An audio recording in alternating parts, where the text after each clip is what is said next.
Welcome to the In Season podcast, rated R for language. None of us are doctors or neurologists. The things you're about to hear are opinions of people living with epilepsy or seizures. These are firsthand experiences. Epilepsy can cause speech problems, and the medications are hard to pronounce. So please bear with me. Epilepsy can cause bad memory, so some stories will be repeated. I'm Pookie. Get ready. So our opening question today is, what's the best piece of advice you've ever been given about your diagnosis? To give it time. Absolutely. Think it over. All right. So best piece of advice I've ever been given is epilepsy is individual. Don't ever expect to, any of the research I do or something I hear from somebody else, don't expect that that's going to work for me. So basically don't get high hope. Yes, but I had a stroke. I couldn't talk for a while.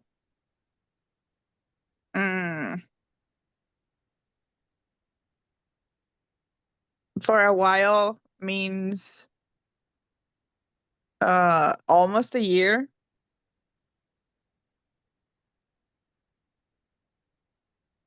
And I can't I still can't talk continuously. But fuck it. All right, James, is this your first meet? No, James was here last time, but he doesn't have a mic or anything. And oh, that's right. Okay. All right, well, yeah, feel free to post your answer to that. What's the best advice you've ever been given about epilepsy in the chat? the icebreaker is, what was the best advice somebody gave you about your epilepsy? Probably take my meds on time. That's a good one. That's a very good one. Okay, I'll start with the first one now. It says, since seizures a couple of weeks ago, I think I have brain damage. A few weeks ago, I had my first seizure ever. 3 and 24 hours, I was hospitalized for 3 days, had brain MRI, lumbar puncture, EEG, CT scan, etc. Released with follow-up appointment with private practice neurologist in October, plus prescribed Keppra. I was feeling kind of okay, but weak when I first got home. But now I'm having cognitive issues with things like typing, hitting the wrong key over and over. This post is taking forever. I know how to spell something, but we'll hit the same key several times. Also, the TV remote, which I've used for several years, I can no longer remember which button does what to function. It no longer seems to mostly be things I'm having issues with. No further seizures. I live alone, and of course, I can't drive yet. Has this happened to anyone? Any ideas or suggestions? I'm really freaked out. I say, take your pills. Don't worry too much. Don't stress yourself out because you could have a seizure. Just do things that keep you peaceful because you can have a seizure from not being peaceful, from being stressed out. Take notes of everything.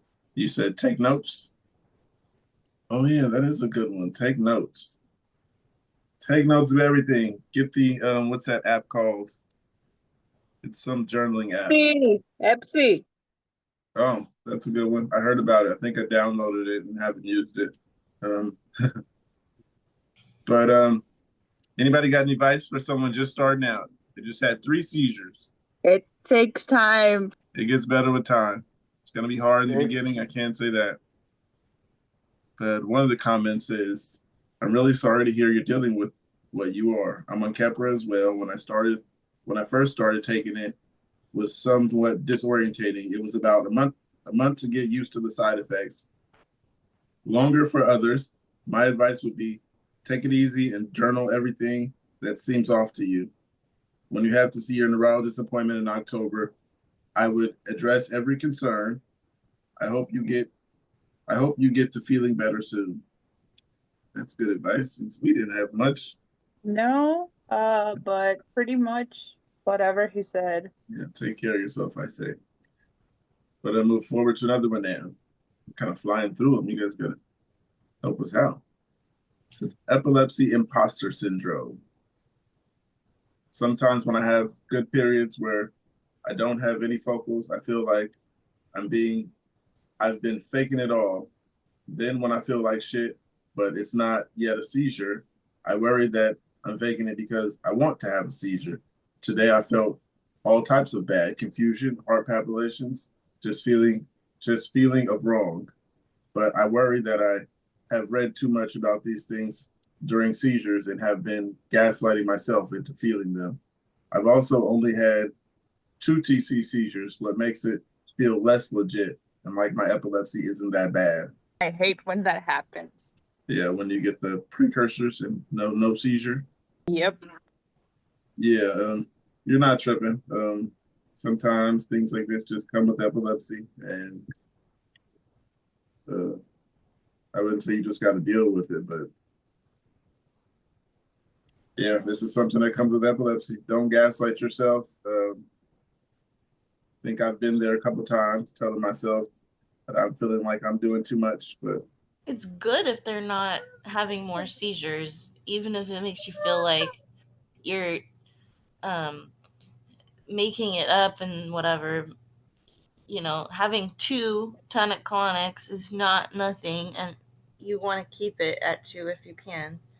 one of the comments is, I'm in the same boat. I feel extremely dizzy and woozy sometimes. I have dystonia and clonics in my arms and legs. Somebody else said challenges are not competitions. Stuff is hard to deal with. I don't say make yourself have a what is it?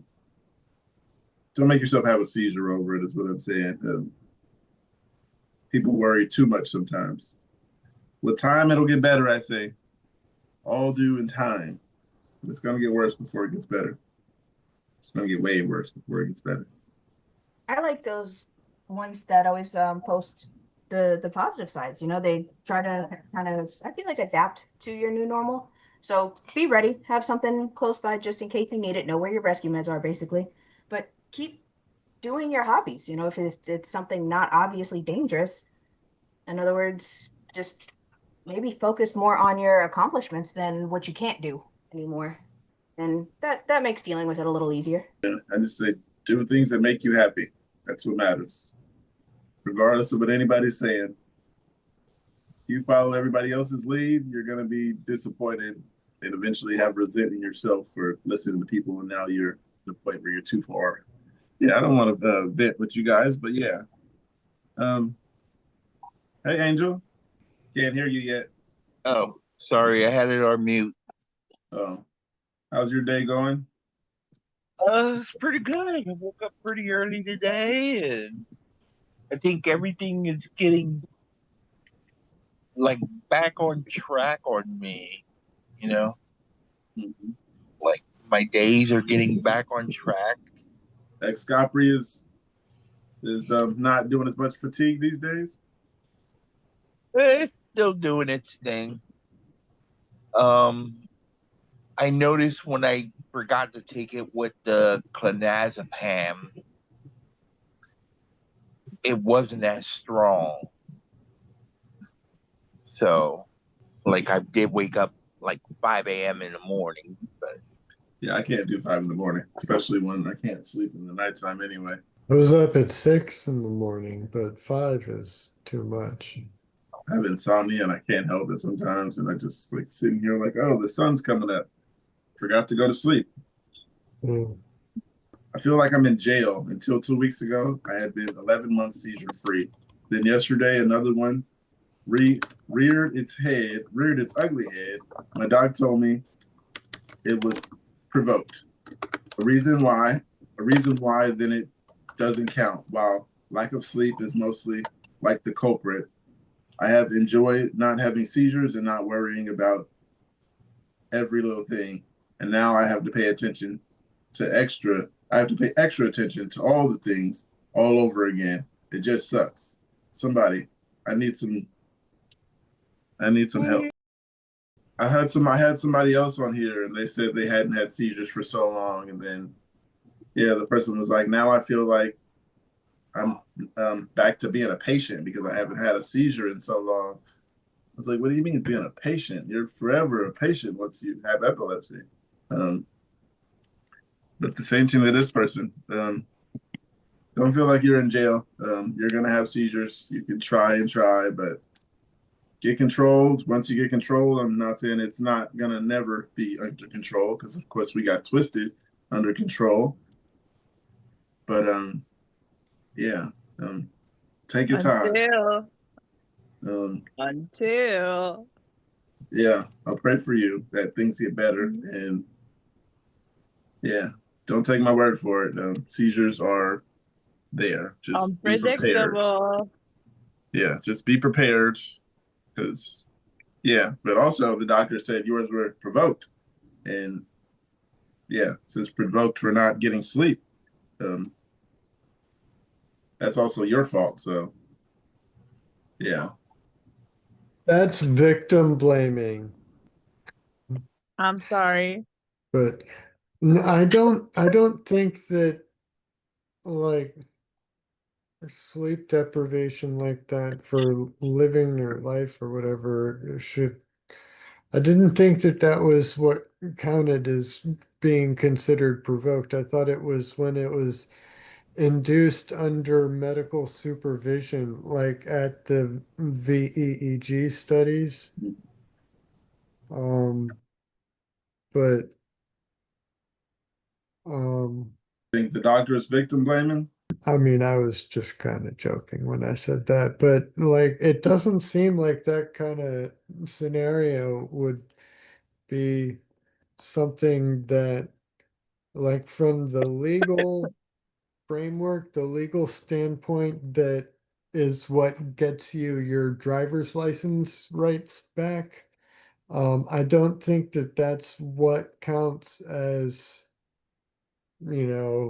induced versus non-induced. I thought it was only when it was, intentionally triggered. When it was just life circumstances, um, that led them to sleep deprive themselves, then,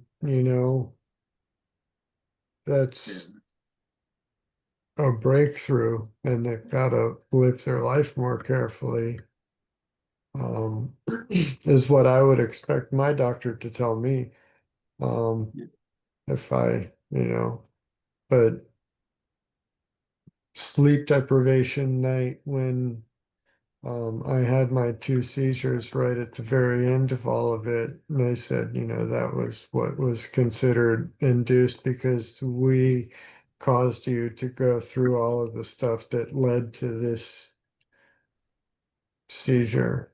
But outside of that, any other seizures out in the wild would be um, what the state here would consider unprovoked for driver's license purposes. If I were to seek that again, they would reset the clock every time I get one. It's another back to 2 years, which sucks. That's one of the longer ones, I think.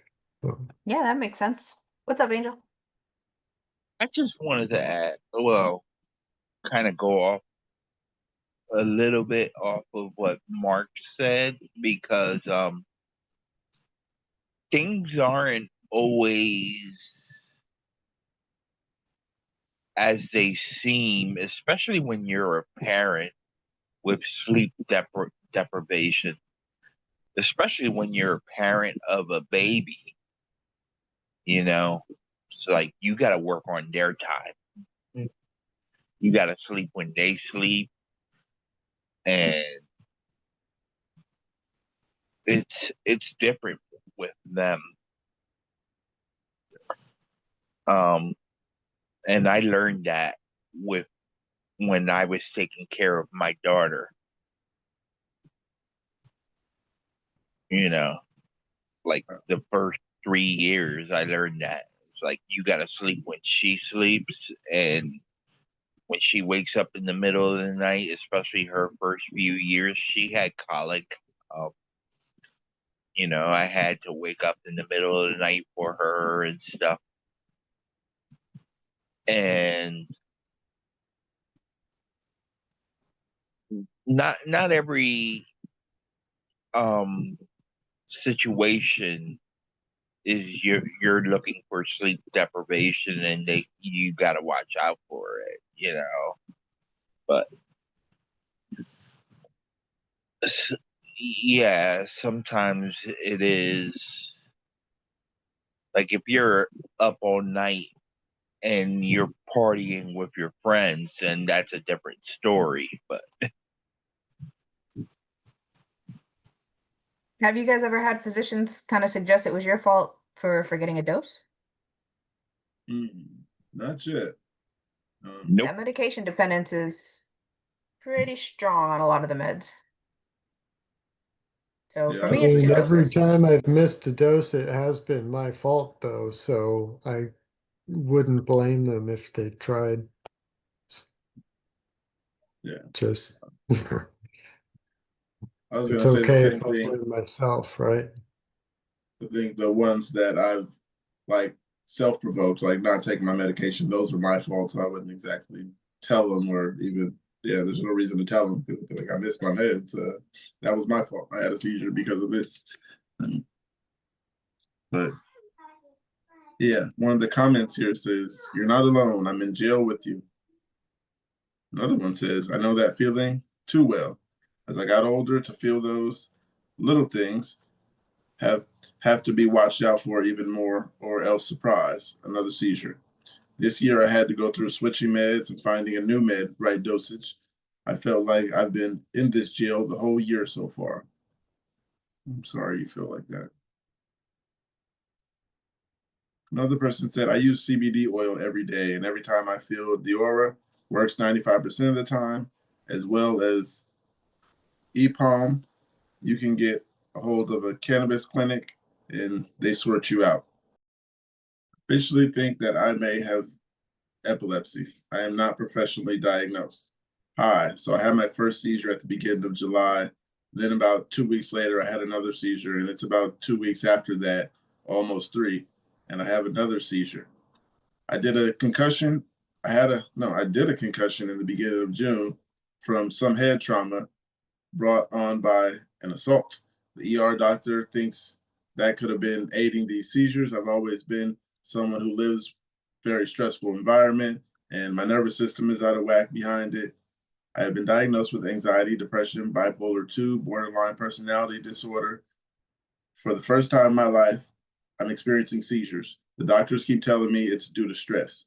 Again, 3 seizures in about 3 weeks. I Googled it. You really shouldn't Google anything. I know. Why did I do it?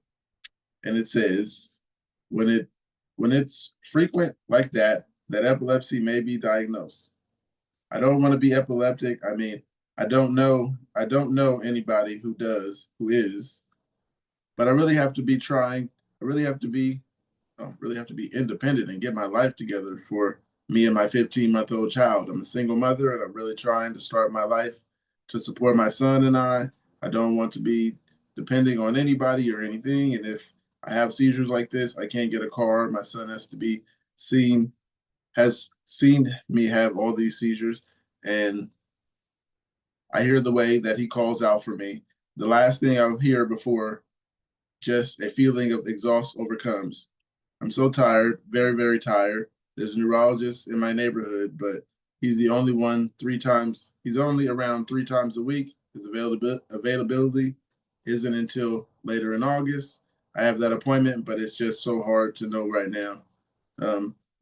Where do I go from here? Narrow down what you got out of Google, what you think might actually be relevant to your case, and figure out how to present it to the doctor in a way that can actually get something official. Yeah. It's like you got to get the Or doctor to kind of think of it themselves. or you can listen to Raven in the comments. Raven said, "Hey friend, I totally get the fear of the diagnosis. I'm sorry you're going through this. If you have another seizure, please consider going to the emergency room. They can diagnose you and put you on meds way faster than waiting on a neuro appointment, which you should keep regardless. Good luck. A That's wild great raven advice, Raven. appears. That's pretty cool. Raven, you're a great person. Oh, thanks. That's sweet. Yeah. So Twisted, what we've got here, this map of scars. Tell me, are these scars from the seizures you had under medically induced circumstances? No, I was Okay. some of them are um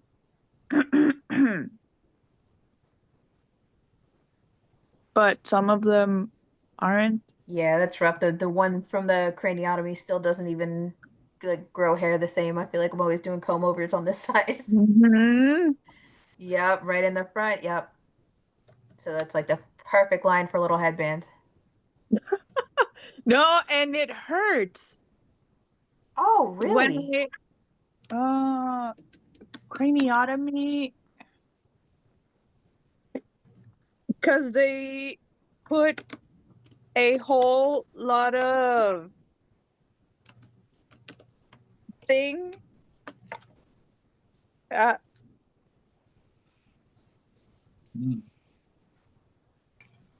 It like where physically hurts now, like after the surgery.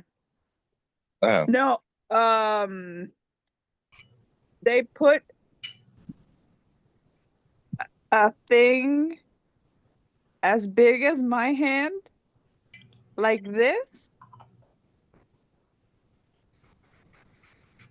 Was that to fill in the portion of the skull that was removed?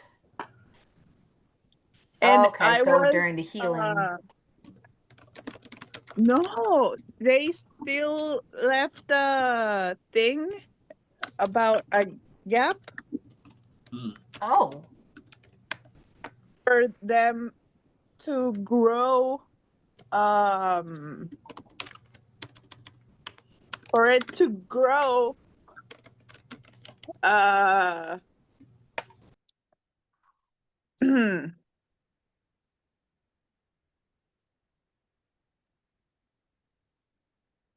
mm-hmm.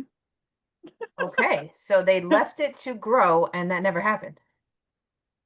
uh mm,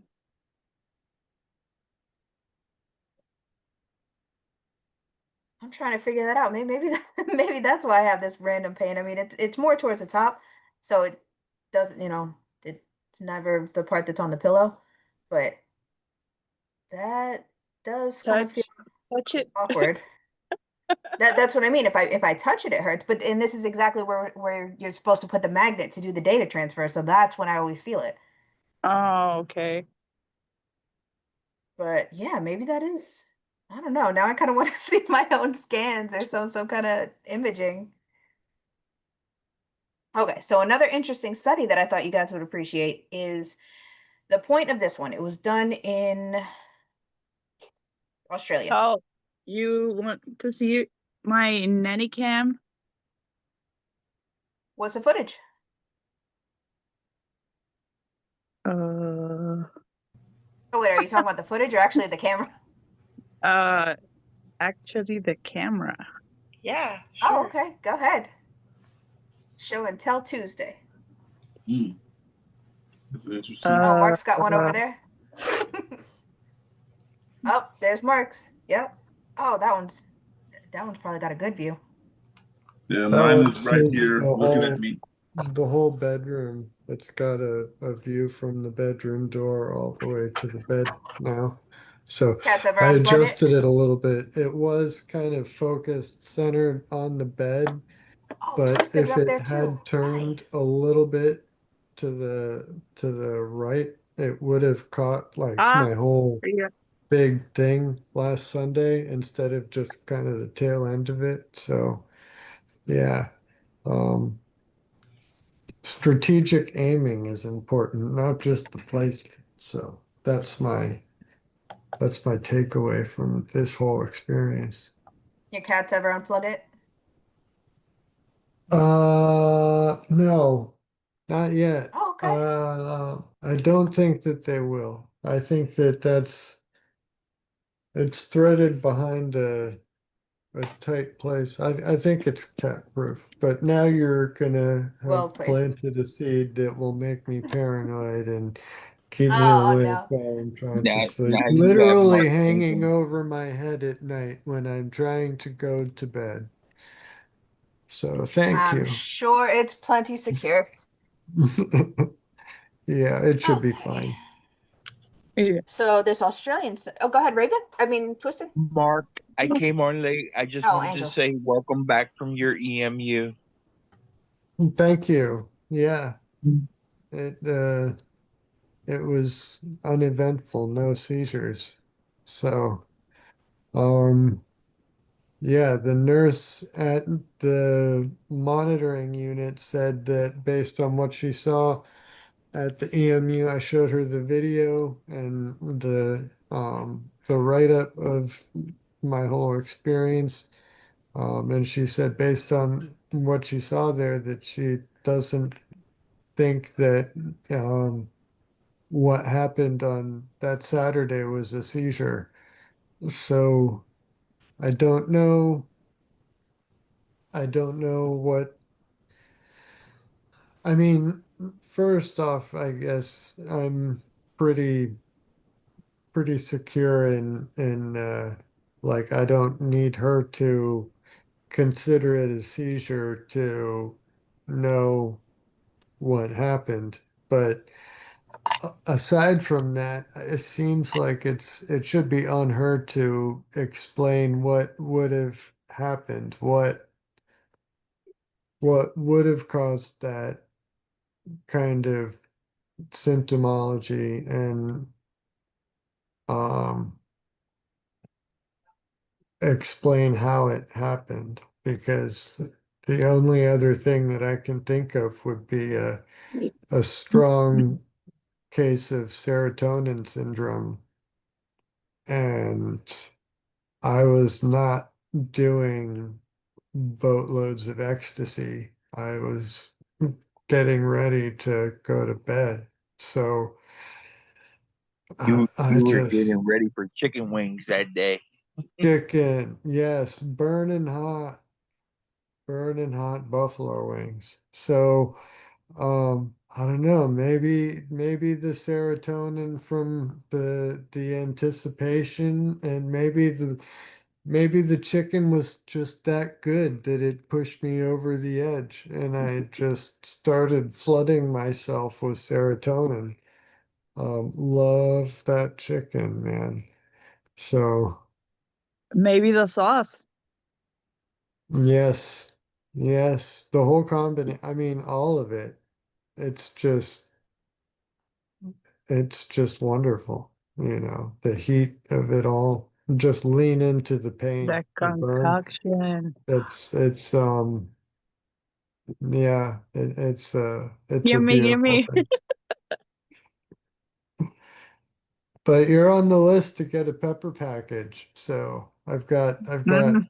3 people, you, Jeff, and Brandon so far. So we'll see. But the plants are getting ready. I've got some ripe ones already. So we'll see. Once they really start getting going, I'm drowning in them. So um I don't know. I don't know how long the pepper list can get before it starts spreading a little too thin, so I've got to consider that. But you guys are guaranteed top top pick. First ones, most beautiful. Yeah. So Thank you. Priority is much appreciated. yeah. Did you Noted. want some, Kate? Let's make sure you're not getting spread too thin first, and then we'll take it from there. Okay. So this study is talking about.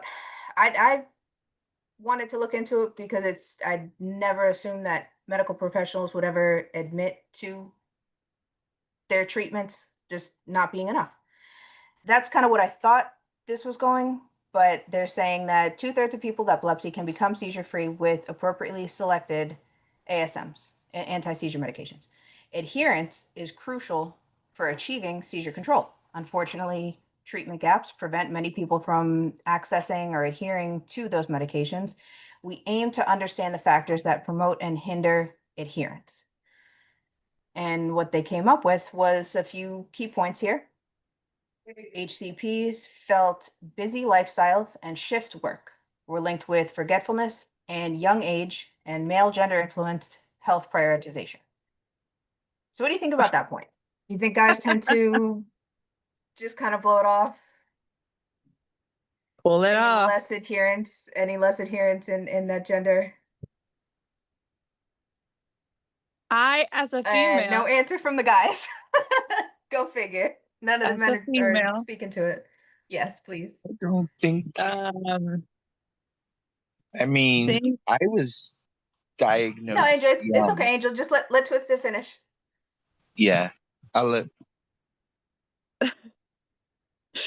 I, as a female, prioritize myself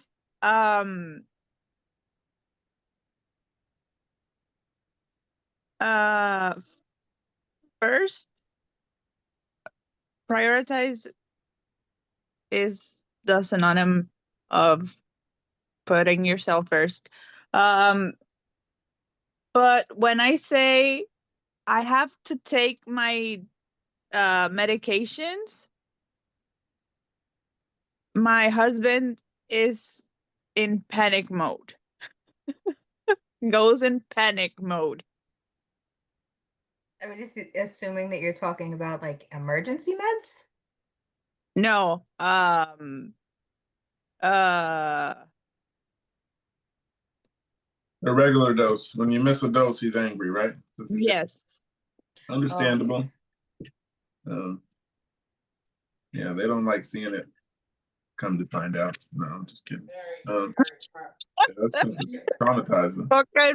Fuck off and find out. Yeah. That's one way to look at it. Now, the next point they found was overburdened healthcare systems in metropolitan areas and limited access to healthcare in rural settings were barriers to adherence. So, I mean, can we all agree that that's a valid point, finally recognized, that sometimes you literally just can't access your meds? Yep. Yep.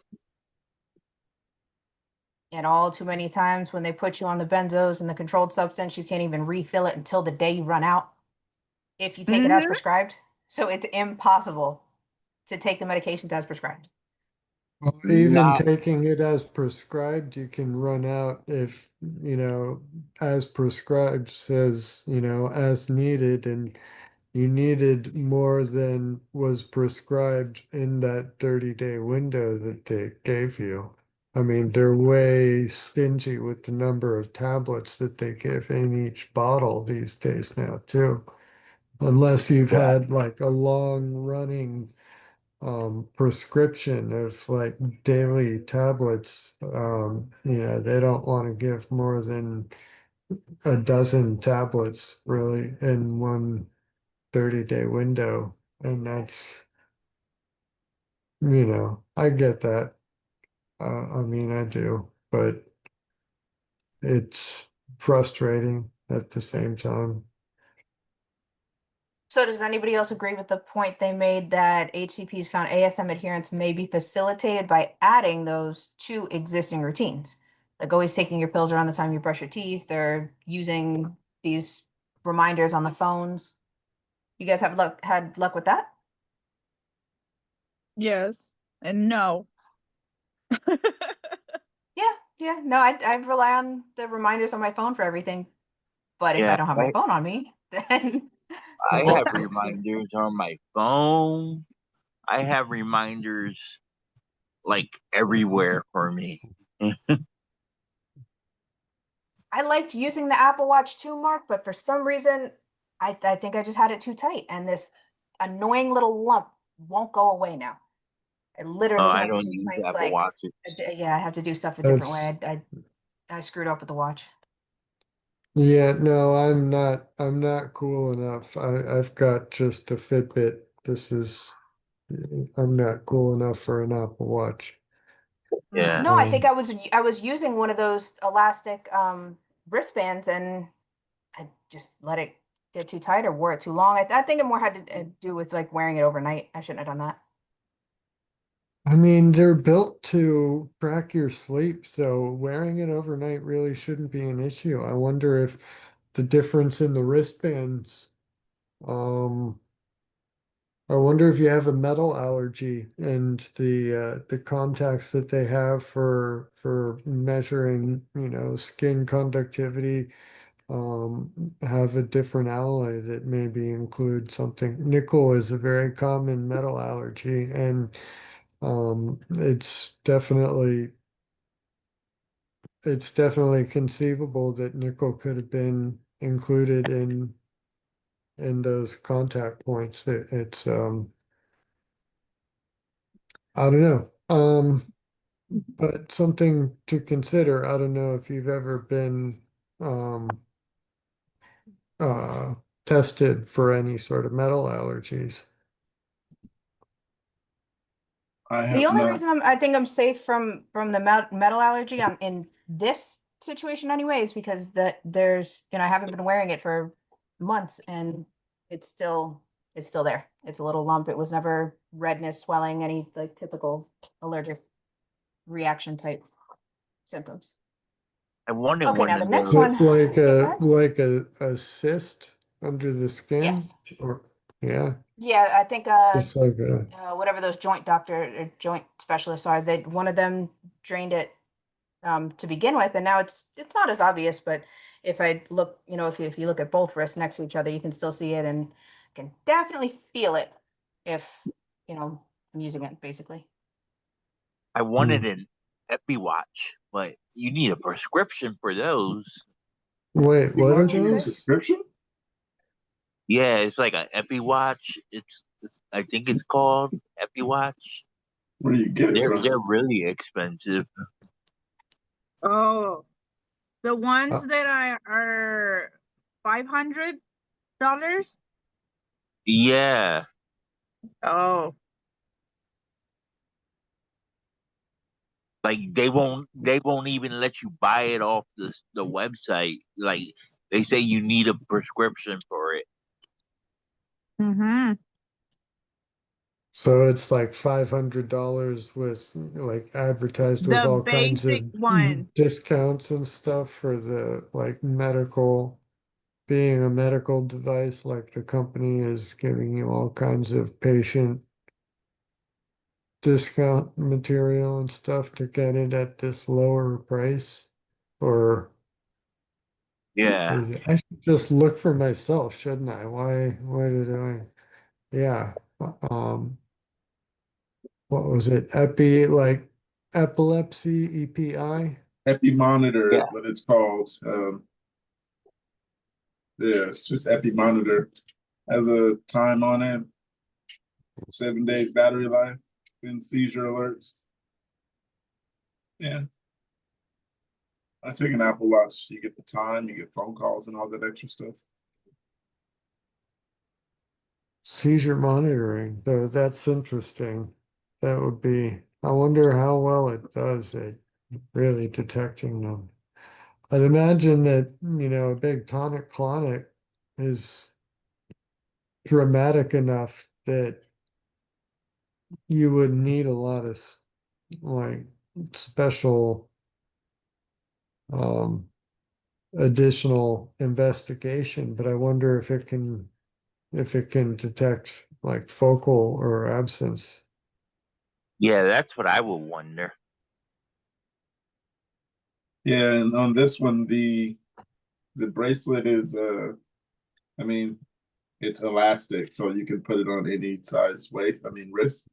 Um, it tells you how to get a valid prescription, it says, before shipping to the US.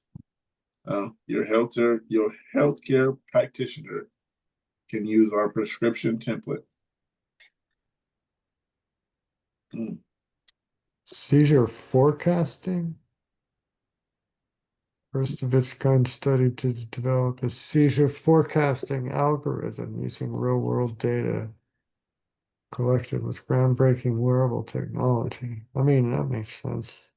I can appreciate the research, but it's not far enough along yet to really be usable and definitely not accessible to be covered by insurance companies. Well, Yeah. no, that's what it's saying. No, it's the study is open to all U.S. users of the new FDA cleared Empatica EpiWatch. This is your chance to be part of it. Yeah, So so they're being a part of the study, you don't. looking to people to submit their data to be used to further develop that algorithm. They're not advertising it as ready. They're looking for people to help make it ready. That's Yeah, it's like the data they're kind of already collecting exciting. anyway. Yeah, that sounds legit. If it's something like they'll give the watch to me and that's it, like, and they just want to take my Information. stuff, like my data, as long as it's not like turning on a microphone and recording all kinds of conversations that I have ever. I mean, it would basically just be hearing us talk about seizures. So if anything, it might help them even more. Um, Yeah, that's what they do they with a can, lot of these implants. wait, the implants have a microphone or No, no, not a the microphone, but I'm implants? saying every time I submit the data, they use it. It's theirs. Oh yeah. Skynet I mean, is taking over it the makes perfect. world.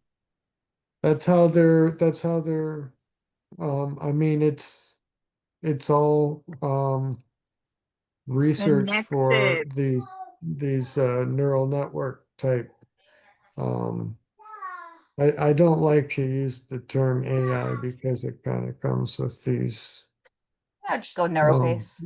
but yeah, machine learning.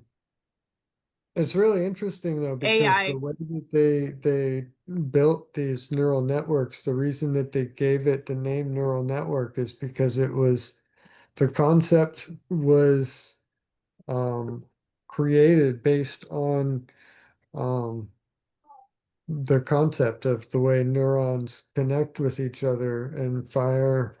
Um, I forget the whole particular architecture, neurons, axons, dendrons, something like that, Add-ons. maybe. I don't know.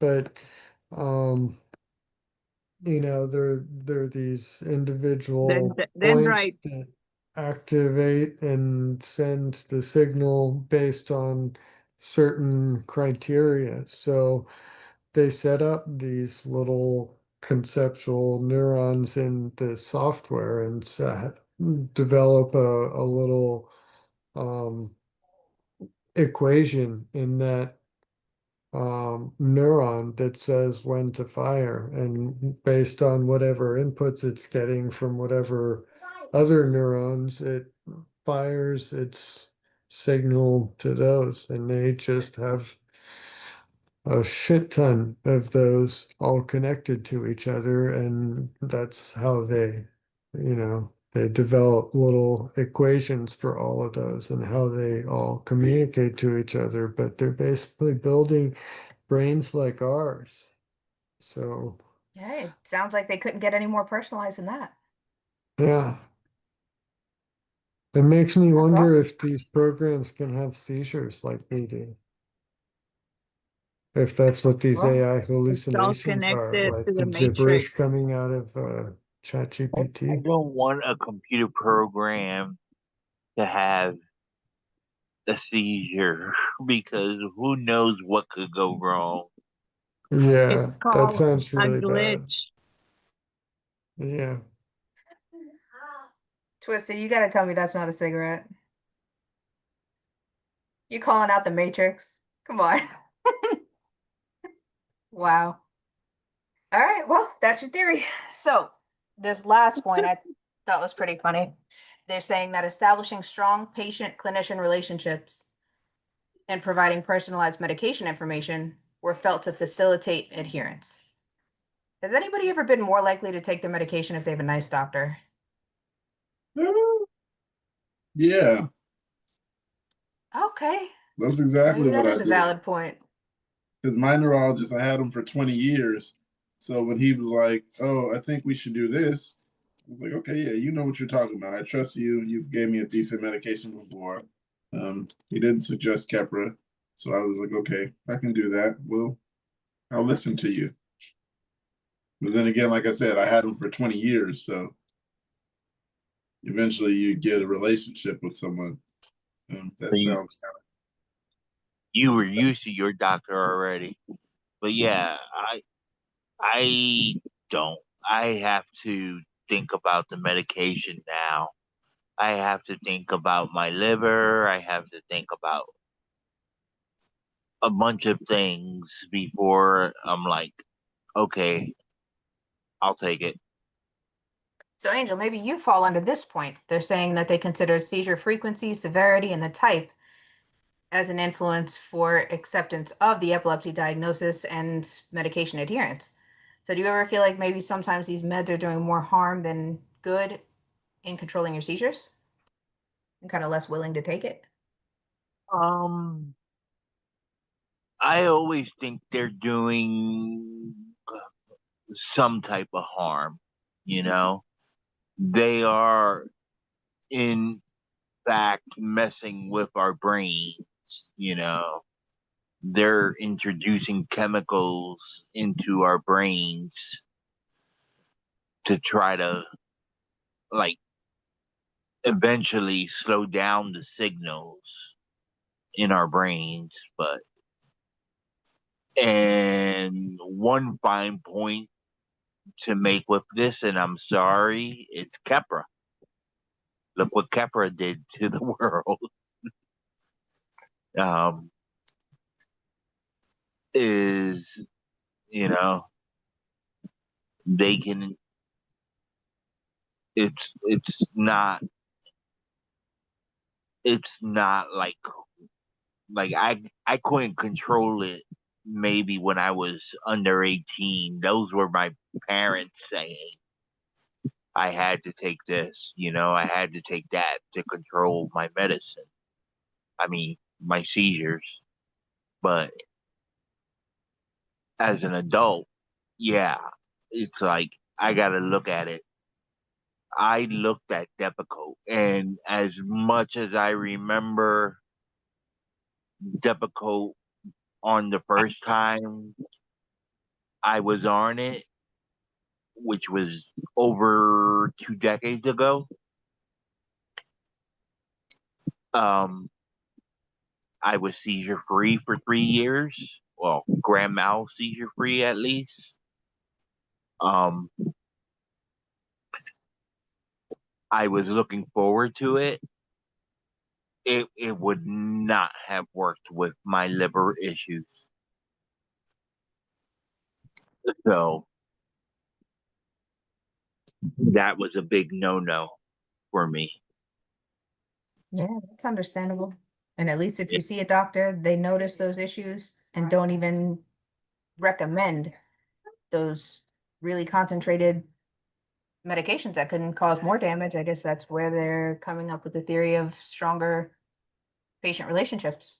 So yeah, I guess if I had other comorbidities that prevented me from taking meds or all the medications I've already taken within, like the last 5 years and said the side effects were so bad, I didn't keep record of that.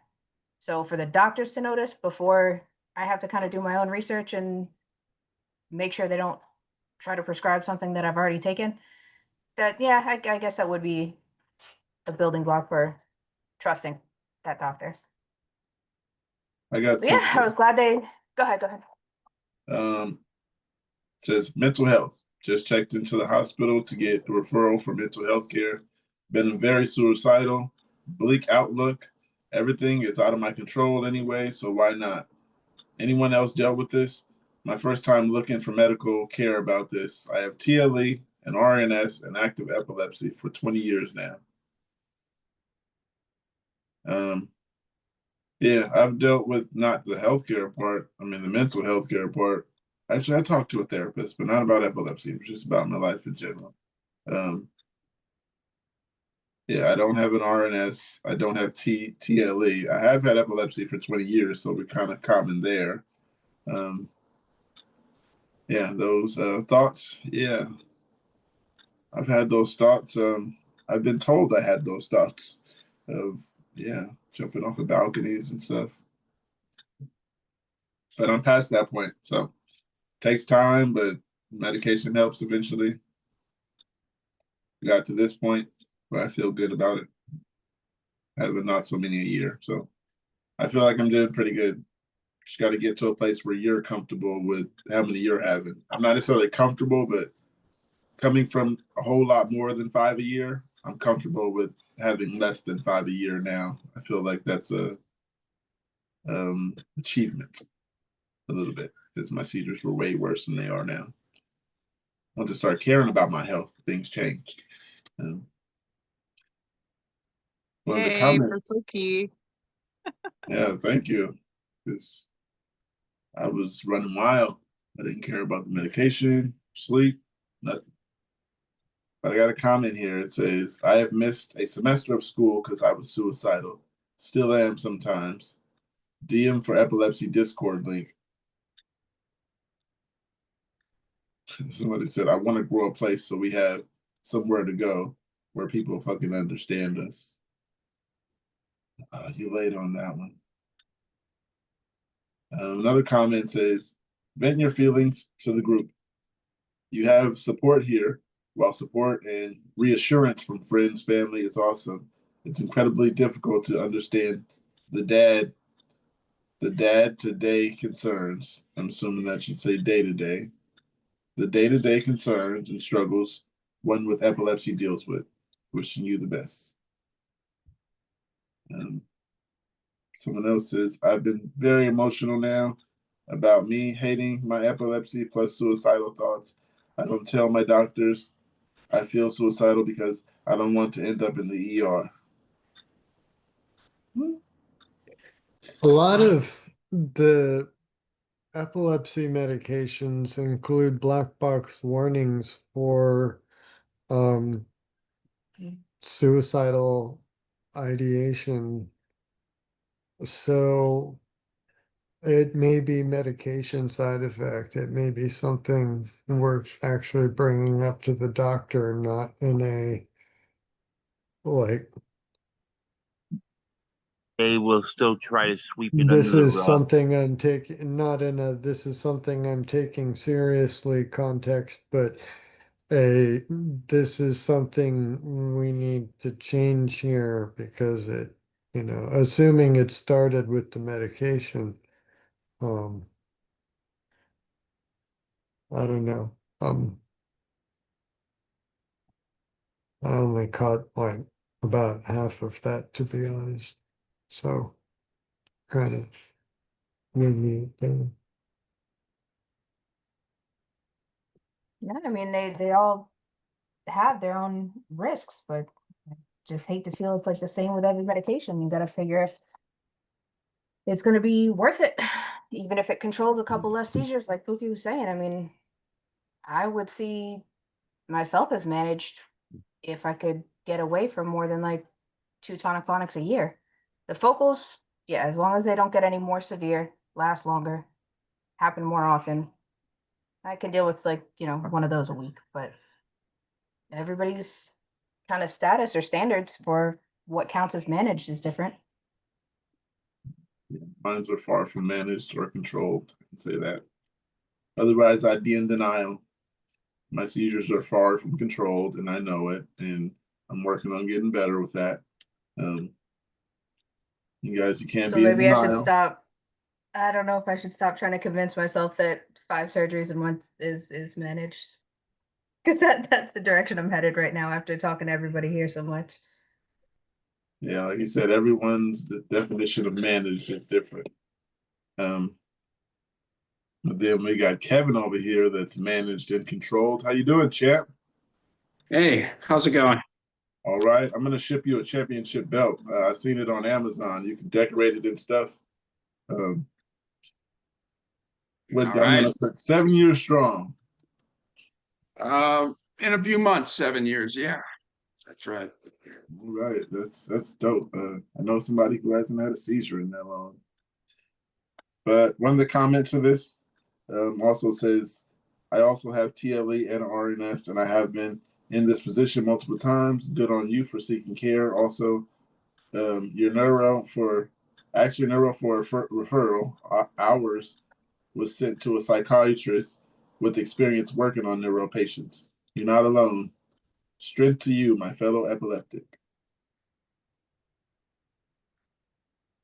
A neuro pace is the RNS. Yes. And I know that because I've been doing my research. Yes, see? And you can remember it. Now you're prepared if anybody ever brings it up. That's incredible. Good job. Yeah. So anybody here on Excopri? Oh yeah, Angel. Oh, am I? Yeah, yeah. I am on the titration. So Okay. Huh. week 8. Perfect. This is perfect for you. It says, I start titration tomorrow. What should I expect? Also, anybody on BCBS, have them deny the drug and then approve it. What did that look like? Angel, I'm assuming you know all the evidence to this one. What's BCBS? Blue Cross Blue Blue Shield. Cross Blue Shield. I had to look it up. No worries. Yeah, Blue Shield. I don't have Blue Shield. As far as Excopri goes,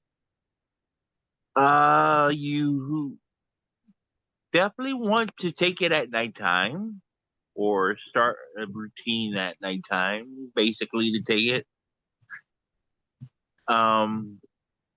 There can be plenty, depending on what you have been on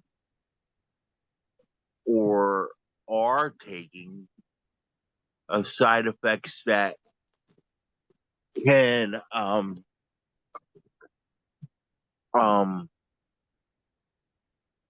happen. Excopri is, I like to say it like this. Excopri doesn't like to play nice with other meds. And one of the meds that they don't like to play nice with is benzodiazepine. So I often get like these big headaches and stuff. But as far as that goes, I think that's probably one of the main ones of the side effects, other than being tired all the time. You will be tired. The titration process, it is very hard to get used to. I think every time that I think I'm about to get used to this and I can start to manage it, I go up to the next level, you know? And I'm supposed to go up to 200 milligrams. So it's not been I know some people have faced some other worrying side effects. Personally, one person I had to call their daughter because I was so worried about it. They were facing the I think they call it the QT nerve side effect, QT heart rhythm side effect. My bad. Um,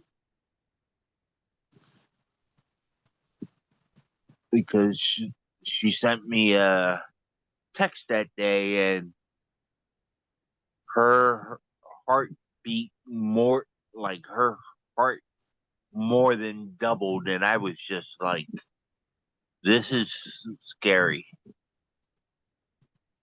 and You're she was referring to still QT shortening that shortens the heartbeat. yeah, yeah. Okay. But it was something similar to Vimpat, but Vimpat wasn't as strong. And I'm like, okay, this is not something to mess with when it messes with you, your heart. So I haven't faced that yet, but Okay. We got some comments here. One says, my son started Xcopri in November. Titration has been super slow for him. And we do notice fatigue and trouble concentrating after each dose increases, but he mostly gets over the fatigue. For instance, needing a nap throughout the day and not needing a nap, needing a nap throughout the day and not needing a nap. After 3 days or so, some dizziness and slight loss of appetite occurred. Another person says, I have BCBS Care First, and they approved Xcopri for me. I filled it the same day it was prescribed. IIRC. IIRC. If I remember correctly. Oh, okay. Yeah, these are all these new terms. Kids these days. No kidding. Every time I look up, there's some new term. Try to figure out if that was some kind of medical center or an insurance or something like that. Yeah, IIRC. But Mark comes in. Yeah, I He gotta knows use it. that from now on. IIRC. Okay. I got someone here. It says, I need help. Does anyone else have extremely shitty memory? If so, do you feel like it's interfering with any relationships in your life? I'm feeling really alone right now, and I feel like I can't turn to my partner. He never seems to understand. Don't get me wrong, though. He tries and appreciates. It's just that at the end of the day, he doesn't, and I need someone to. Back to the question. There's time where I'll be talking to my partner or family. They will remember something that I won't, and then it just goes downhill from there. Whoever I'm talking to at the time will end up fighting and or I'll shut down because I want to be able to trust my memory like I used to be able to, but I can't. I don't know what to do, and I'm scared my relationships are going to be ruined because of my epilepsy. I am scared that I'm too much to handle. Too much has several O's in it. So that's something. Scared that I'm too much to handle. Any advice given will be extremely appreciated. Yeah, the memory, it's the pills, I say. You just got to get used to it. It's something we can't avoid at this point. My memory is shit. It's over with. I don't even try to remember stuff anymore. I mean, I write stuff down, so I have notes, but yeah, yeah, don't stress yourself trying to remember because I've stressed myself trying to remember things, and yeah, it doesn't end well. Mark? I am not sure to what extent my memory progression is due to the epilepsy versus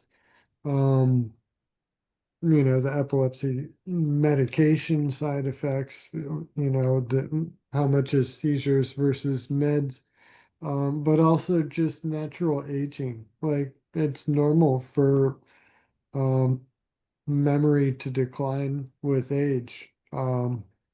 So I don't know. I try to ball it up with the memory decline with age and try to say that's most of it, right? That makes sense. Most of my failing memory is just getting older. That's not denial. And it's also the easiest excuse. I don't know. I look at it as like the long-term stuff. If I had the same PIN number, passcode, something like that for literally the last 2 decades. Why the fuck do I forget it after that one seizure? Like resetting every password that I had after this one random cluster, and then of course it ended up being like something to do with their birthdays. I don't remember those. Definitely in post those times. So yeah, I mean, when it comes to the relationships, though, if it's somebody who's truly going to be around, then they won't blame me. It can get frustrating at that time, but they won't actually hold it against you for not remembering something that most people would. I forget things all the time, especially birthdays. I Oh, forget yeah. most of the words I was gonna say. You know, most of our brains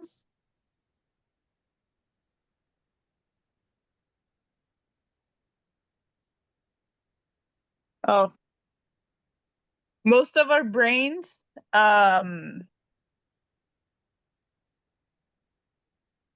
start to decline as what was his name, Mark was saying,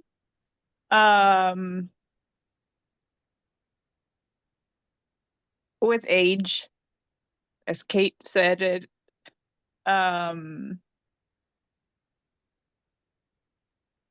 And our the medications we take also makes a major how do we say? I forgot the word. Want to come back to you? Yes. I know we all forget things, but that's it. No, I'm just gonna take over for you, and I could see. Come back to you. Uh, everyone's situation in medicine's different, and that affects our memory a little different. So, um, and a little worse. Everyone's medicine will affect us a little worse. So, uh, but that doesn't mean we all have to give up on our brains. Though, I mean, we can still find new pathways and still do things to um, see it's working on me right now. I'm forgetting words. We can still find ways to break new pathways and still keep ourselves sharp. It doesn't mean Is we have it to just neuroplasticity? yes, yeah, right. And Yeah. it's just the medicine I think that is doing the majority of the damage, and we are still ourselves. It's the medicine that's making us funky. I like that word, funky. So I'm going to use it in a good term. It's the medicine that's making us bad. Um, so don't don't give up on it. Do new things. Do find something to challenge yourself. Uh, take up a new hobby. Do something else to make your brain work. Is what I would suggest. I do random things like just really random things. Like anybody see that Amazon box I covered with recyclables? I had no Yeah. reason for that. I was just bored. Yeah. And there's an Amazon box, and I had paint and a recycling bin full of papers that I just thought, why not just put paper all over this box, and that's how it came out. Random creations. Or I I try I, to make I I I do that too sometimes. Just random creations. I tried to make an ashtray, and then it ended up being a coaster because the shape was off. But yeah, now I got Yeah. a coaster. from my desk. But Can yeah, I go off on the memory thing? go ahead. As much as I agree with Kevin about it being the meds too, um, the grand mals or the tonic clonics, as they call them now, they rob oxygen from our brains, and I feel like the longer ones do affect us. And I've been in some long ones, and I'm still questioning of how much, like, has it destroyed, like, caused brain damage to me personally. Um, but in terms of memory, it's always you can do stuff to help fix things and do stuff uh to keep your brain going. There's always things to do. It's just it's gonna go if it wants to. That makes sense. I'll call you back. So on this one here, there Yeah, was I'll call you another back. study. Can I come on and say hi to everybody and hang up? Sure. Okay. Okay, beautiful. That sounds like that applies. All right, Pookie, you weren't muted, so we heard what's up. Oh, No, I on knew I this wasn't one. muted. All right, just Oh making sure. man, I have no So this question. DBS, has anybody heard about deep brain stimulation? Yes. Mm, Yes. yeah. Okay. What I'm understanding about this is that in this study, they're comparing that patients who receive deep brain stimulation in the anterior thalamic nucleus or the hippocampus, like, deep in the brain, obviously. Both treatments effectively reduce seizures by over 70%. Importantly, after 2 to 4 years of continuous stimulation, neither treatment caused any decline in thinking abilities like memory, language, or problem solving.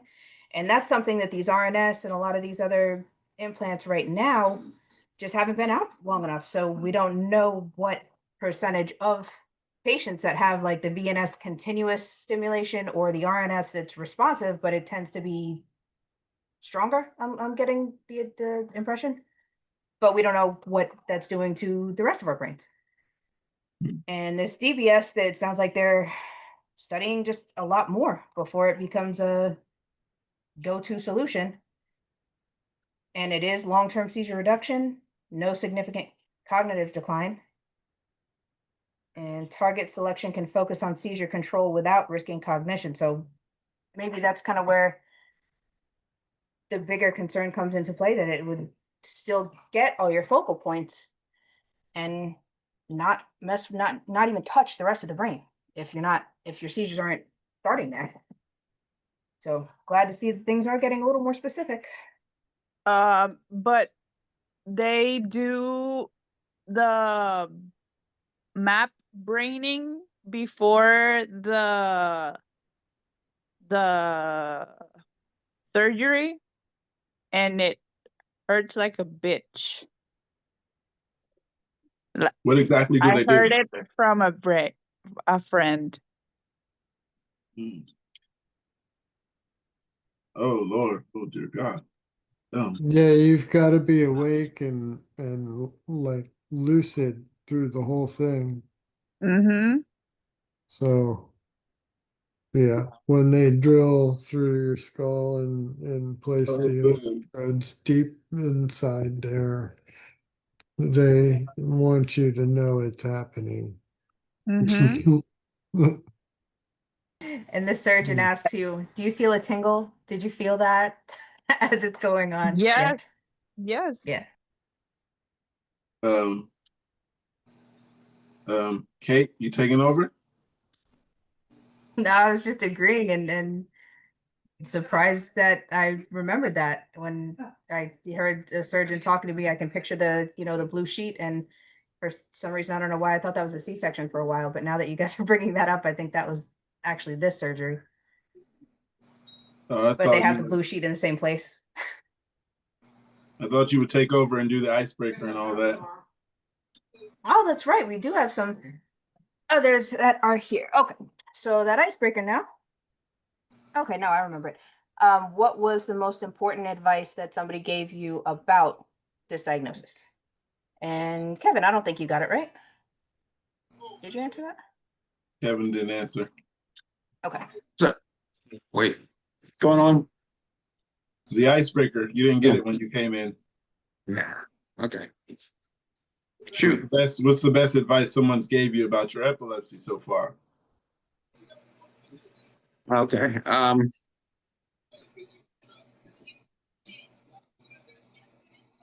I know I've gotten good advice. Take your medication. It's a good one.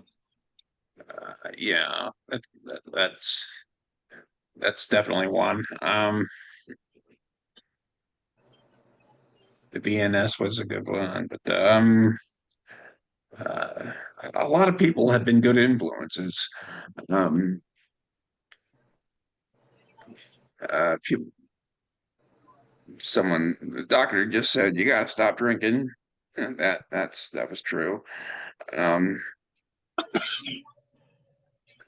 got, but yeah, just so many lifestyle choices. You gotta, Yeah, so Kate, we have a new person. Haven't got the icebreaker yet, but being that she does not have epilepsy because she's my mother, she has not been diagnosed. I was diagnosed. I So just hey, wanted to say hello to everyone and tell you that if no one told you they love you today, I love you. And you guys have a good day and a great podcast. Me and my dog Zinga. Zinga says y'all have a good day. And we are so grateful to hear from you and Zinga because you are the most beautiful spirit on the podcast, and we definitely appreciate your presence. Thank you. Thank you. I love you guys. Y'all have a good one. We love you too. Thank you. Even though I don't know you, I still love you. So y'all have a Come great back one. anytime. Come back Thank anytime you. and get to know us. Thank you. I will. Love you, Sunshine. I love you too, Mom. All right. So Sia checked in with the answer to the icebreaker, saying that best piece of advice is brain rest. If I do too much right now, I end up having another seizure. I don't know how many I'm at right now, but it's quite a few. Laying down on a recliner with a blanket, two kiddos laying on top of me, and watching Bluey together is the best kind of brain rest and relaxation ever. Brain rest is good for the brain, and that is Sia's wisdom for everybody. Yeah. I agree. So to Even with the Bluey?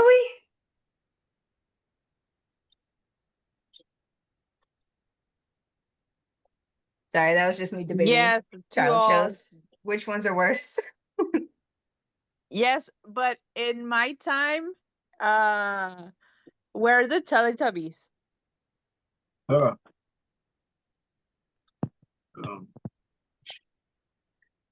To the comment about, to the post about the needing help with the memory, the first comment was, I also have terrible memory to the point where I don't remember most of my childhood, teenage years, and my short-term memory is also extremely unreliable. I hated it for a long time, and it's still very inconvenient, but I found out that if I surrounded myself with people I trust and who are willing to work with me, it helps a lot. No one should leave you because of your epilepsy and or any associated things. If you can't trust them to be honest with you about events and work with you, then find someone or some people who will. I got into a lot of fights over my memory with an ex best friend, and it sucked. Memory loss sucks, and none of it is fun. But really, friends and family should support you, not fight with you. If you ever want to have a talk, my DMs are open. Okay, we're moving on. Another person said, whenever we try to have a sit down chat, he gets too upset sometimes with the conversation or forget what I was going to say halfway through the sentence. Then it turns to a bit of an argument because he'd done the conversation, but I'm just getting started with it. And whenever he walks away and calms down, he ends up forgetting what we were talking about because he doesn't think about it. He says he would rather just push the conversation under the rug and come back later when we are calm. I'm getting lost with him. I advise her to. So it sounded like they were saying that whoever posted that was that they were getting lost with whoever they were with, or depending on. Did you guys get that same information out of it? That's kind of what I took it as. Yeah, the person was lost and don't know what to do with their husband. I mean, talk it out with him. Pookie, somebody poked their head in the door behind you there. I don't know if something. That's good. Jocelyn's here. So we can ask you now. Oh, okay. I'm sorry. What is the best? Pookie's most wanted. Hi. You missed it. My mom came. Oh, tell her I say hi. She might come back. You never know. Well, I can only stay until 2 o'clock Pacific time, but then I'll be back around 4. Okay. How's your day going? Good. Yeah, I just had a busy morning. I forgot that I had appointments, so I couldn't show up at noon. But it's nice to see you guys. Okay. The icebreaker was, what was the best advice someone gave you about your epilepsy? Honestly, it wasn't specifically about the epilepsy, but the nurse practitioner lady, the first person I was assigned to in neurology, who ended up being a really bad neurologist as far as my care went. She said that I need to be an advocacy. I need to self-advocate, or however did she put it? She said, you need to be an advocate for yourself. I didn't know she meant about her, but I did. I need in our healthcare system, I needed, that's not specifically about epilepsy, but it was. I needed to self-advocate for myself as far as like, finding a new neurologist, speaking up for myself, all of the things. And it was also about her. I mean, she did give, so I don't know if that answers the question, but it was for epilepsy. Like, we need to, I don't know if that's the right term, but, we need to be self-advocates, Yeah. you know? Anne taught me that. Yep. Self-advocating. And the doctor's appointment I have after everything she had said, I used it. I wrote everything down, and my doctor went right from there. And everything I told him about got handled that day. Appointments are set up. Yeah, just got to learn how to advocate. Put everything on a Yeah. sticky note or something.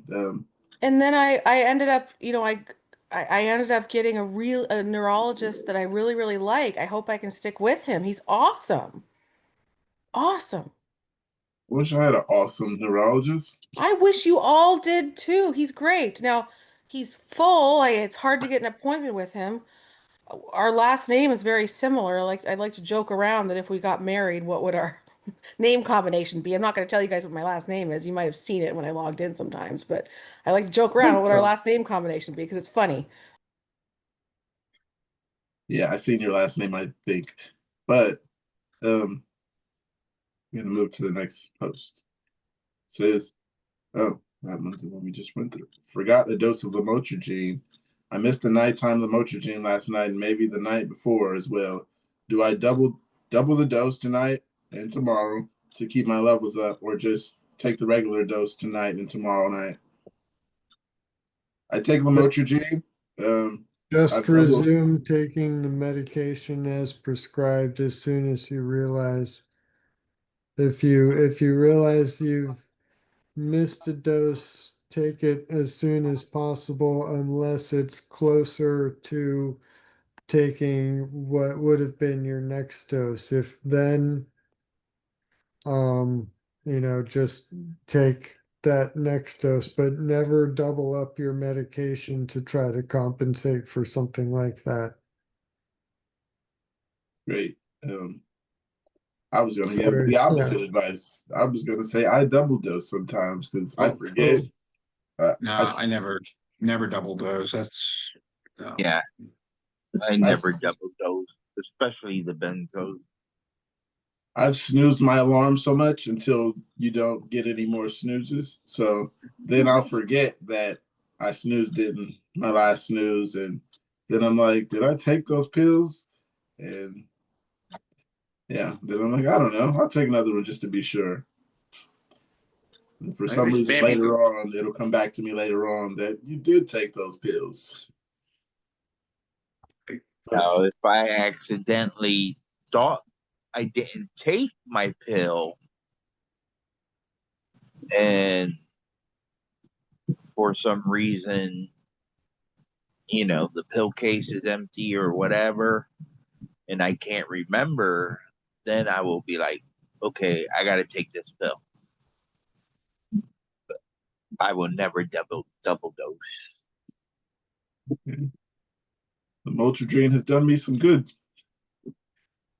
I'm glad I haven't had to go through any problems after double dosing. I think I've done it a few times. Yeah. Got to get a pill thing, what's it called? The pill box. Everybody has those and I don't. Yeah, I remember. What I have a start pill doing box. now. I have a pill box and I got one because I ended up having so many pills and I don't mind being considered an old person. I never have. So I got a pill box and it made it really easy. What I do now is when I take my pills in the morning, I set the bottle down upside down, and then I know I've taken them. So when I look at it, I'm like, oh yeah, I took those bottles upside down. Helps me out. But the next post says, ew. Please reply if you can. I'm totally going out of my head. Does anyone have any jerks or almost painful joint spasms on only one side? Mine is right. At night, while trying to go to sleep, head turns right to and up. Is anybody going through myoclonic jerks, it sounds like, is what the question was? Has she had a stroke? It doesn't say anything like that. Joint spasms and stuff like that. Painful joint spasms and only on one side. I used to have them. I used to have really, really bad myoclonic seizures. And what were they asking about them in particular? Basically looking for advice is what it sounds like. Does anyone have I take look for a good medication to treat those in particular because yeah, I was going yeah ones first when I was really dealing with them I think I was just taking Depakote or I was no I forget what I was taking, but I think I added topiramate, and that helped a little at first. I may have gotten resistant to that or something, and then that stopped working, and then I had to change all my medicines, and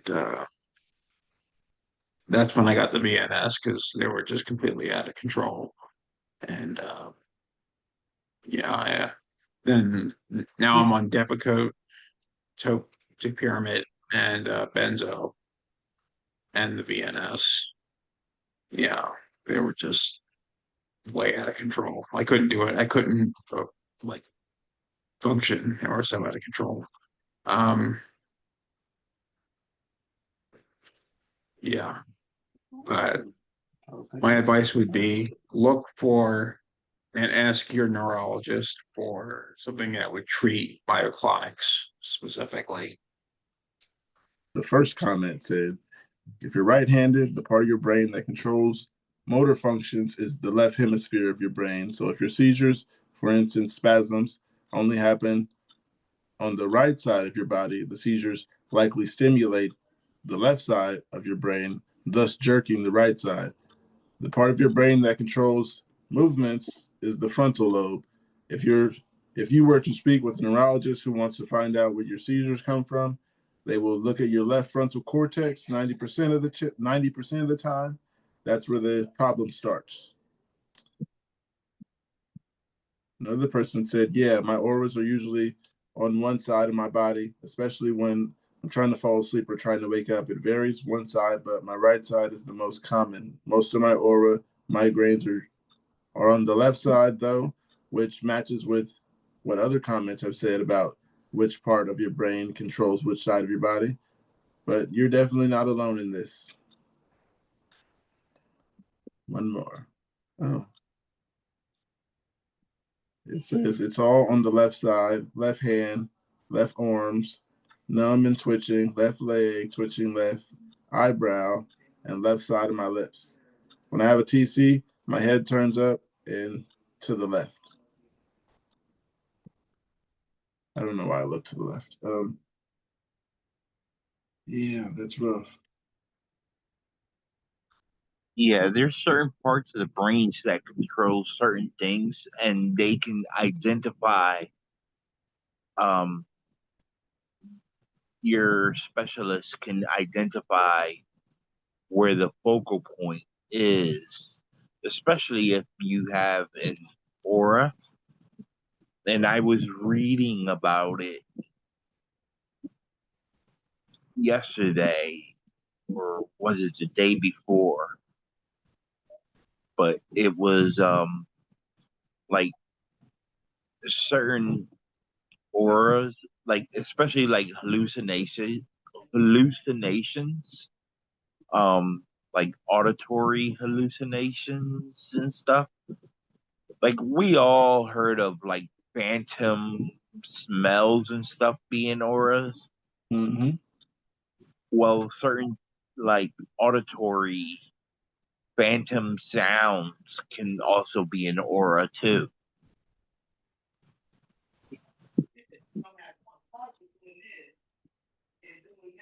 So to those who don't or never witnessed an aura, those are an aura.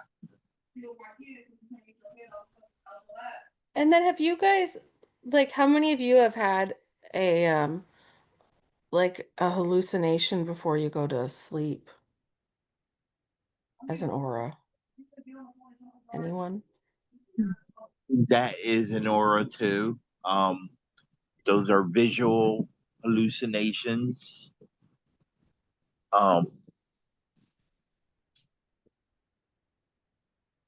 I haven't, but I know the original M, Get a Nanny Cam one, put pictures up, and one of them looked vaguely familiar to a childhood memory of mine.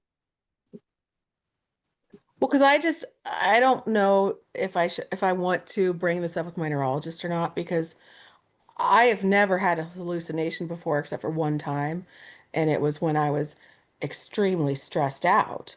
And I now know that my trigger for a seizure are very strong emotions and specifically stress. And this one time, I had a hallucination before going to sleep, and it was very, very strange. And I'm just wondering if it was an aura or something. It was very strange and it was very, very scary. And that's, I just don't know if I bring it up to the neurologist or not. And it was on the Well, right side of my body, and my seizures are coming from the left. so yeah, so certain hallucinations are considered auras. Yeah, it's still scary, like on this, because I was reading this on the epilepsy site, out foundation site too. Um, but it is still scary to like want to tell people because you don't want them to think, you're schizophrenic or something like that. Not You're even like I'm just not worried about him thinking I'm schizophrenic. I'm just worried about him thinking that I'm like looking for things, like looking for things to make things up, or I don't know. Yeah, I'm not gonna bring it I up, feel you. but I feel you. We're not making it, but there's certain hallucinations that do count as auras, and I didn't I didn't know that either until I was reading it this past weekend, you know? well, I And found they it on, no, I mean, I always thought that was a panic attack. And then when I was re learning about epilepsy and all of you guys, like learning through you guys and Reddit and online, that's how I've been learning about all of these things that can be auras and seizures. And I also had, during that time in my life, I had another experience that was like, my therapist said it was a dissociative experience where like an out of body type experience where I witnessed myself looking down on myself having a phone call. I don't remember the phone call. I got through it. It was a phone call with a client. I don't remember what I said, but apparently I said intelligent. I had a phone call with a client. Did the I have phone call no go well? idea what I said. Yes, it went well. I have no idea. This was like 12 years ago. It went well. I have no idea what I said. I just remember I remember feeling very strange. It was almost like I was looking at myself. It was almost like I was up on the ceiling, looking down on myself in the chair, sitting at the desk on the phone. I was not on drugs. It was a very stressful time of my life. I quit my job a year after that. I just quit and said, I quit my job. I'm going to start my own company. I was like, I thought of it as like a midlife crisis. Yeah, I did something. I guess yours would be kind of similar to that. Um, how you said you were unaware during that conversation. Yeah, I wouldn't I say I had a remember I remember I'm sorry to cut you off, but what I remember is getting through the phone call and having a little bit of awareness of what I was saying, and that's about it. yeah. My similar situation to that was I took a bus, and I was just not there. I took three buses and a train, and I'm not even sure how I paid for those buses and trains. But when I came to, I was in my hometown, 20 miles from where I left. It was work. I remember leaving work, so there's that. And this experience I had when I had this like kind of when I was going to sleep and I had this like kind of hallucination. I just remember being terrified, and I'd never had anything like that happen before. I remember going to sleep and being terrified. And my parents were in the house, they were visiting me, and I didn't wake them up. I came downstairs and sat on the couch. And I remember thinking, do I need to check myself into a mental institution? And I sat on the couch in my living room, just kind of sat there for 45 minutes until the feeling went away. And I seriously thought, am I going crazy? And do I need to check myself into a mental institution? And then the feeling went away. Like I think this was like, I don't know, I stayed awake until like 4 in the morning until I felt better. And then I went back to sleep and I told my parents about it the next day and we decided I didn't need to go into a mental institution. See, this is what sucks when you're young and you don't know things like this and you're having stuff like that. And these could be potential identifiers for seizures, and you're like, I guess we're groomed in a way to be more scared of, like, I know I am scared of going into a psychiatric ward. I don't want to be back in a psychiatric ward again. No, those things are horrible. Yeah. Luckily, I was out within 5 hours, but that place was horrible. Yeah, just people screaming everywhere. That was the worst part. Just everyone was screaming at one another and screaming at the guards, and yeah, it was horrible. Yeah, that's what you get when you threaten to commit suicide. But I was in a seizure, so I don't remember any of that. I just remember waking up there. I'm just so sorry you went through that too. Like I'm just so sorry you went through that. Yeah. It's all right. It's just a seizure. Exactly. It says, "Is this prodrominal or am I just being a dick?" This week, they said since I've started Kepra, I've been calling everybody out and making everybody feel bad. Now there's a house full of people who won't talk to me. What do you do?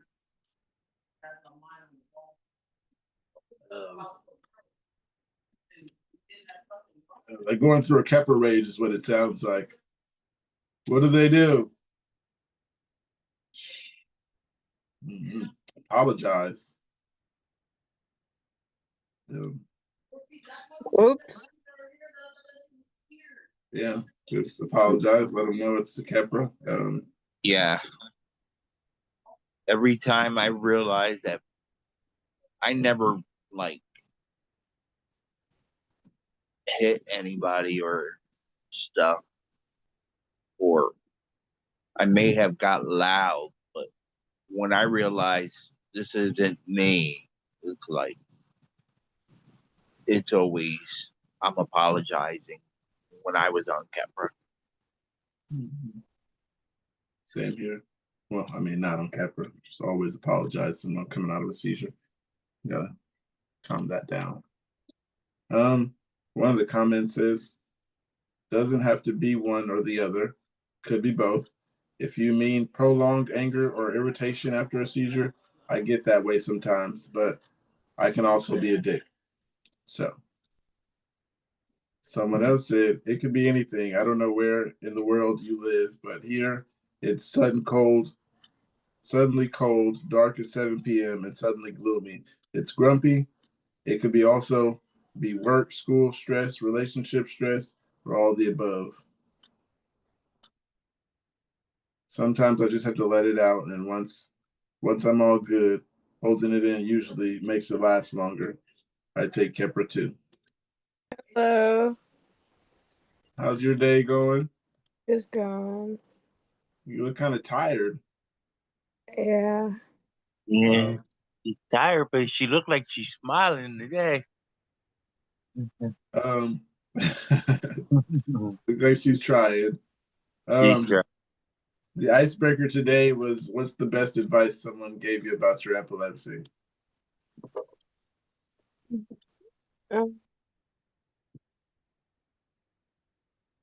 That's a deep one. We can come back if you'd like to. Yeah, I don't know. My brain doesn't work. My brain is kind of. Have you been zapped today? No. That's a bad example for you. Did your brain go? Brain just isn't working anymore. Did your brain go mush today? Yeah. I'm sorry. That's all right.